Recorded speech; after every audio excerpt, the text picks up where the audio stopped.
El siguiente tema que vamos a revisar es las alteraciones del ritmo. Evidentemente hay muchísimas arritmias, tanto pluriarritmias como taquiarritmias, pero solamente vamos a revisar aquellas que pueden tener una importancia mayor de cara al examen. Y vamos a empezar por las bradiarritmias. Lo primero que deberíamos revisar, aunque probablemente sea un concepto que todos conozcáis, es cómo medir la frecuencia en un electrocardiograma. Esto es muy sencillo. Basta recordar que cada uno de los cuadraditos pequeños de un electrocardiograma se corresponde con 40 milisegundos. Es decir, que un cuadrado de 5 cuadraditos tiene 200 milisegundos, o lo que es lo mismo, 0,2 segundos. Y por lo tanto, un cuadrado grande, la suma de 5 cuadrados, sería exactamente un segundo. La manera de medir la frecuencia en un electrocardiograma es dividir 60.000, que son los milisegundos que tiene un minuto, entre la distancia RR medida en milisegundos. También se puede utilizar perfectamente la distancia PP, es decir, hay que coger ondas de ciclos seguidos y ponerlos en el denominador. Por ejemplo, si un paciente tuviese una distancia RR de 1000 milisegundos, es decir, un segundo, el cálculo sería muy sencillo. 60.000 milisegundos dividido entre 1000, ese paciente está a una frecuencia de 60 latidos por minuto. La primera bradicardia que quiero que recordéis, que es la más frecuente, es la bradicardia sinusal. Es una bradicardia sinusal, pues es simplemente un ritmo sinusal con una frecuencia cardíaca menor de 60 latidos por minuto. ¿Y por qué sabemos que es un ritmo sinusal? Pues porque el ritmo sinusal tiene una onda P que es positiva en 1, 2, 3, sobre todo en 1 y en 2, en 3 a veces no, y negativa en AVR.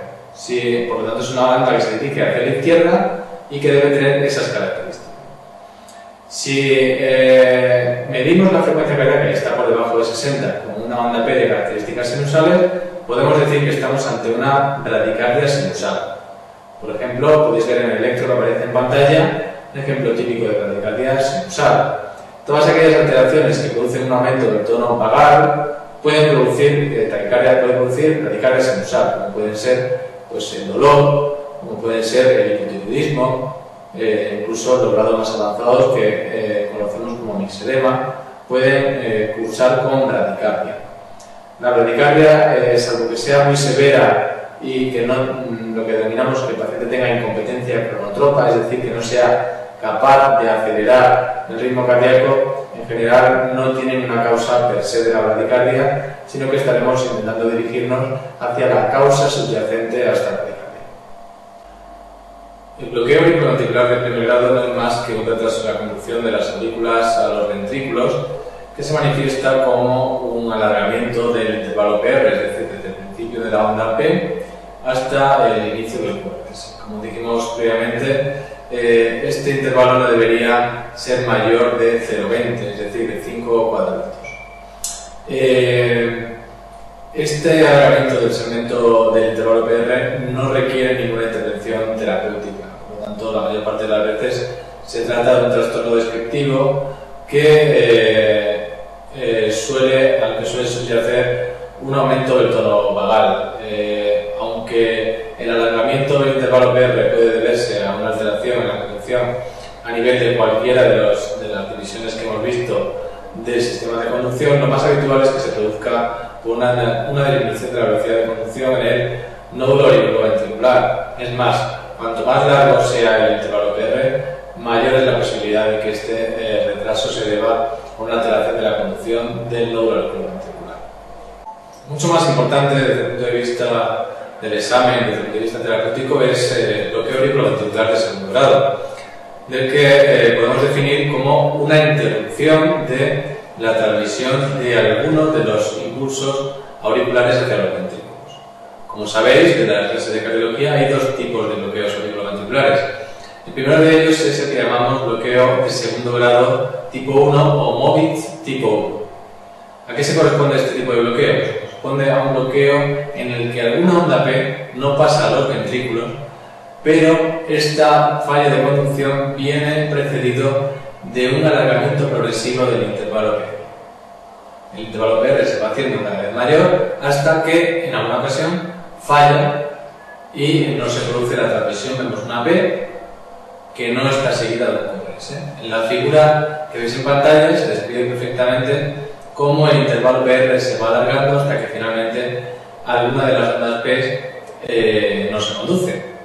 También lo podéis ver en el electro que ponemos a continuación. En este electro, aunque solamente vemos un ciclo en el que se pierde la conducción, deberíamos sospechar que se trata claramente de un bloqueo móvil tipo 1, porque posteriormente a la onda P bloqueada, como podéis ver, el intervalo PR se va haciendo cada vez más largo. Por lo tanto, este comportamiento es muy típico del bloqueo tipo 1. Desde el punto de vista práctico, tenéis que recordar que la presencia de un móvil tipo 1 no es indicación de marcapasos, salvo que el paciente esté sintomático, y que es frecuente en situaciones en las que aumenta el nodo vagal, puesto que el tono vagal, puesto que el bloqueo se produce sobre todo a nivel del nódulo auriculoventricular. Una patología en la que se produce este tipo de bloqueo con una relativa frecuencia es el infarto agudo del miocardio, sobre todo cuando es de localización inferior. El bloqueo auriculoventricular de segundo grado tipo 2 o móvil tipo 2 es el fallo en la conducción entre las aurículas y los ventrículos, es decir, alguna onda P no se conduce a los ventrículos, no viene seguida del QRS, sin que esté precedida de un alargamiento del intervalo PR. Vemos ondas P y de repente alguna onda P no se sigue del QRS, como se puede apreciar en la figura que veis en pantalla.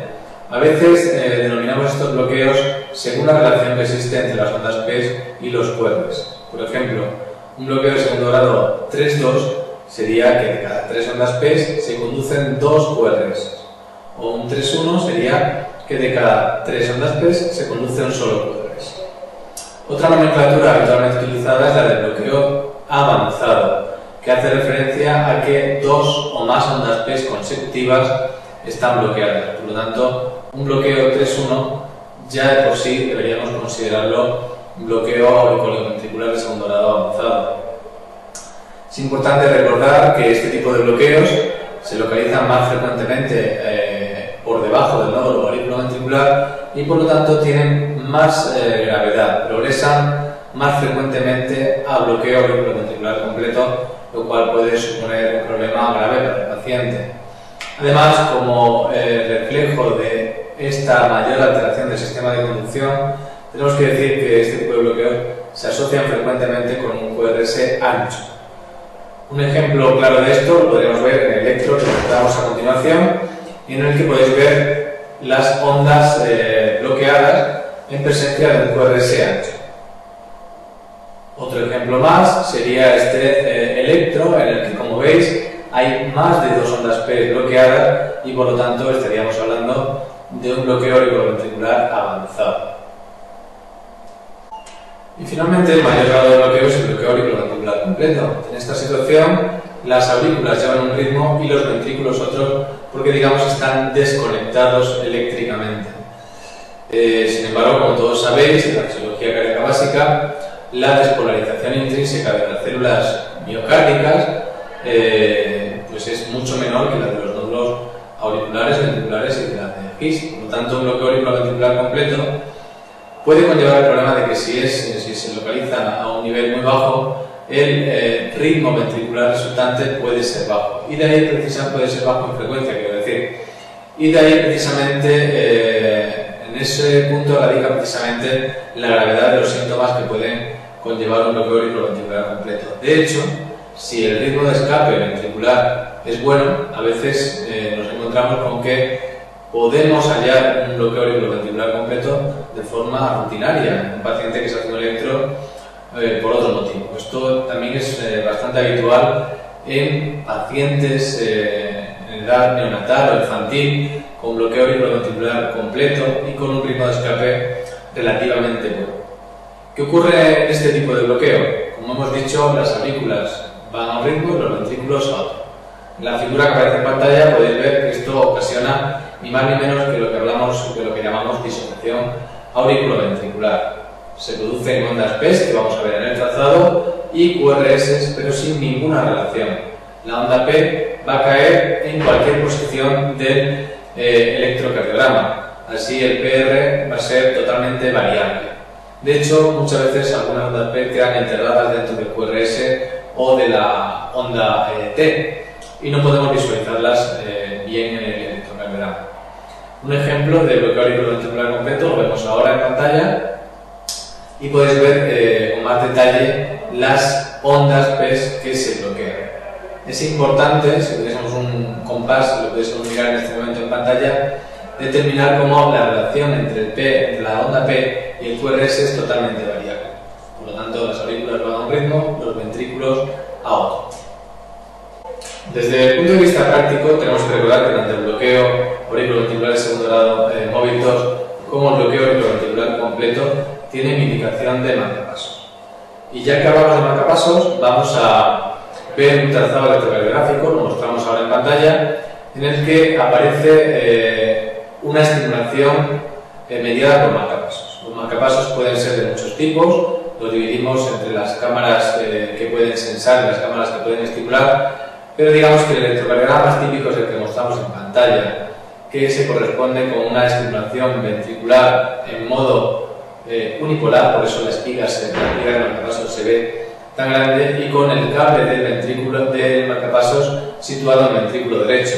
Por eso, al estar situado en el ventrículo derecho, la morfología del QRS en precordiales es muy parecida, pero no exactamente igual a la que podría ser un bloqueo completo de la izquierda.